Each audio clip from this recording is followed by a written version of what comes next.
ಅವ್ರ ಮಗಳು ಅಂತ.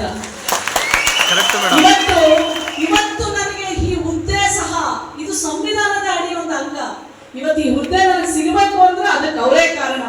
ಇಲ್ಲ ಅಂತಂದ್ರೆ ನಮ್ಮಂತ ಹೆಣ್ಮಕ್ಳು ತಂದೆ ಇಲ್ಲ, ರಾಜಕೀಯದ ಹಿನ್ನೆಲೆ ನಮ್ಮ ತಂದೆ 25 ವರ್ಷದ ಮುಂಚೆ ಇದ್ರು, ಆದ್ರೆ ಇಲ್ಲ ಈಗ 20 ವರ್ಷ ಆದ್ಮೇಲೆ ನಮ್ಮಂತ ಒಂದು ಸಾಮಾನ್ಯ ಮಗಳು ಇಲ್ಲಿ ತನ ಬರ್ಬೇಕು ಅಂದ್ರೆ ಸಂವಿಧಾನ ಇಲ್ಲ ಅಂದ್ರೆ ಸಾಧ್ಯ ಇಲ್ಲ ರೀ.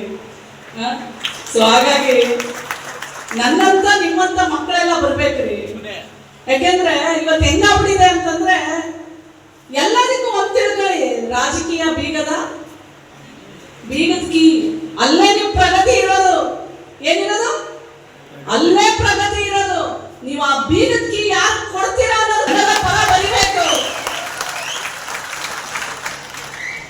ಅವಾಗ ಮಾತ್ರ ಪ್ರಗತಿ ಸಾಧ್ಯ.